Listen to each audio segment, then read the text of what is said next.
नमस्कार बच्चों, आज हम पाठ 14 वन के मार्ग में करेंगे।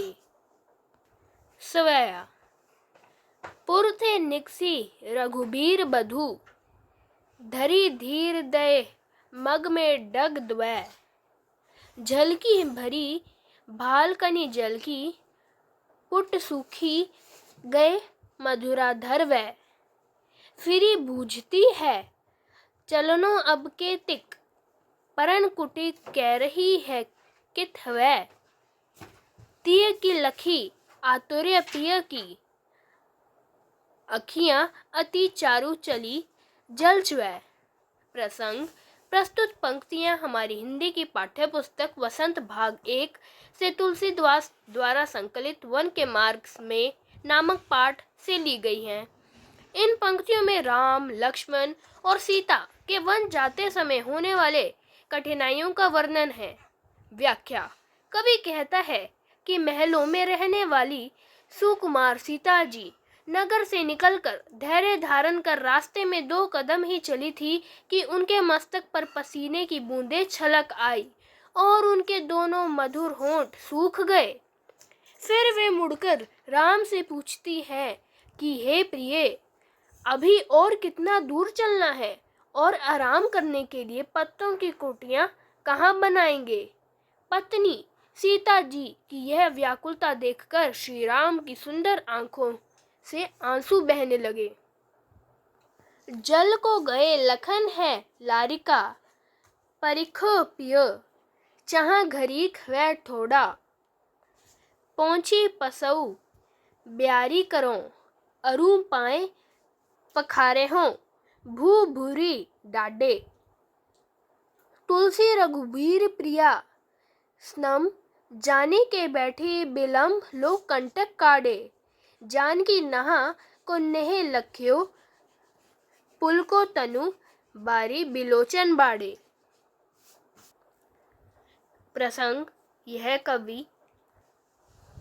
यहाँ कवि ने राम के द्वारा सीता की थकावट को देखकर देर तक पैरों से कांटे निकालने का सुंदर वर्णन किया है। व्याख्या: सीता जी श्री राम से कहती है, लक्ष्मण जी बालक हैं, वे जल को लेने गए हैं, तब तक कहीं छाया में एक घड़ी खड़े होकर उनका इंतजार कर लीजिए। आपके पसीने पोंछकर मैं हवा करूंगी और पैर जो गर्म बालू में जल गए हैं उनको धोऊंगी। तुलसीदास कहते हैं कि सीता जी की थकावट को देखकर राम बड़ी देर तक पैरों से कांटे निकालने का अभिनय करते रहे। सीता जी ने राम का यह प्रेम जब देखा तो उनका शरीर रोमांचित हो गया और आंखों में आंसू भर आए। बच्चों, अब हम पाठ के शब्दार्थ करेंगे। कंटक, कांटा, काढ़ना, निकालना। नेहू, प्रेम। लख्यो, देखकर। तनु, शरीर। वारी, पानी या आंसू। विलोचन, आंखें। लखन, लक्ष्मण। लारिका, लड़का। परखों, प्रतीक्षा करना या इंतजार करना। छाह, छाया। घड़ीक, एक घड़ी समय। ठाडे, खड़ा होना। पसेव, पसीना। ब्यारी, हवा। पखारे हो, धोना। भूभुरी, गरम रेत। श्रम, मेहनत करना, थकावट। विलंब, देर। चारु, सुंदर। च्वै, गिरना। कनी, बूंदें। पुट, होंठ। बूझती, पूछती है। केतिक, कितना। पूर्ण कुटी, पत्तों की बनी कुटिया। कित, कहाँ। तिय, पत्नी। अब हम पाठ का प्रश्न अभ्यास करेंगे। सवैया से। प्रश्न 1, नगर से बाहर निकलकर 2 पग चलने के बाद सीता की क्या दशा हुई? उत्तर: नगर से बाहर निकलकर 2 पग चलने के बाद सीता के माथे पर पसीने की बूंदें चमकने लगी। प्यास के कारण उनके होंठ सूख गए। सीता चलने से थक भी गई थी। प्रश्न 2। अब और कितनी दूर चलना है? पूर्ण कुटी कहाँ बनाएगा? किसने किससे पूछा और क्यों?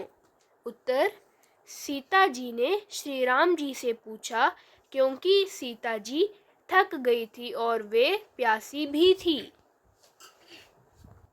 प्रश्न 3। राम ने थकी हुई सीता की क्या सहायता की? उत्तर, उन्होंने अपने अनुज लक्ष्मण को पानी लाने के लिए भेजा। सीता जी ने अपने माथे के पसीने को साफ किया और श्री राम जी ने सीता जी को एक घने पेड़ की छाया में बिठाया और उनके पांवों में से कांटा निकाला। प्रश्न 4। दोनों सवैयों के प्रसंग में अंतर स्पष्ट करो। उत्तर, प्रथम सवैया में कवि ने श्री राम व सीता के अयोध्या से निकलकर वन गमन का वर्णन किया है। ठीक लग रहा है। दूसरे प्रसंग में राम के द्वारा सीता की थकावट को देखकर देर तक पैरों से कांटे निकालने का सुंदर वर्णन किया है। प्रश्न 5।